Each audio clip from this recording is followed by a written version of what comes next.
আসসালামু আলাইকুম দর্শক, সবার কি অবস্থা আছেন? ভালো, আসলে ভালো কাজ করতে খুবই ভালো লাগে। আমরা আবারও শান্তি সঙ্গে থেকে ইনশাআল্লাহ আমরা চুয়াটা গ্রামে গ্রামে বিতরণ করতেছি। হ্যাঁ, কম্বল দিছে, তারপর অনেক কিছু দিতেছে আলহামদুলিল্লাহ। এখন চুয়াটা দেবো দেখছেন, সাথে আমাদের শান্তির সঙ্গে ভাইয়েরা কাকারা আছে ইনশাআল্লাহ। দেখছেন আমার রবুল ভাইও আছে। কাকা কিছু কথা বলবেন নি? কি বলবো আর, জনগণের সেবা করতে করতে ফাউডি ফেরা ব্যথা পাচ্ছি, তো আমরা খুশি। জনগণের সেবা করতে গিয়া আনন্দিত হইতেছি আমরা। মাশাআল্লাহ, আমরা তো জনগণের সেবা করতে পারতেছি, এটা আমরা আনন্দিত। ইনশাআল্লাহ বস্ত্র আমরা বিতরণ করতেছি। এই প্রবাসীদের সহযোগিতা আমাদের শান্তি সংঘ খুবই উন্নত আকারের দিকে উঠবে ইনশাল্লাহ। শান্তি সংঘ একদিন ভালো মানের জায়গায় পৌঁছে যাবে ইনশাল্লাহ। আপনারা দোয়া করবেন ইনশাল্লাহ। ইনশাল্লাহ ইনশাল্লাহ। আসলে বেশি অবদান হচ্ছে আমাদের বড় ভাই সুমন। এই সুমন ভাইয়ের ইনশাল্লাহ আমাদের শান্তি সংঘের একটা বড় ধরনের একটা অবদান।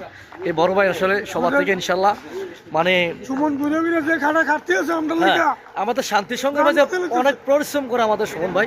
আসলে ভাইয়ের জন্য দোয়া করবেন, ভিডিওটা বেশি করে একটু শেয়ার করে দিবেন আমাদের শান্তি সংঘ থেকে।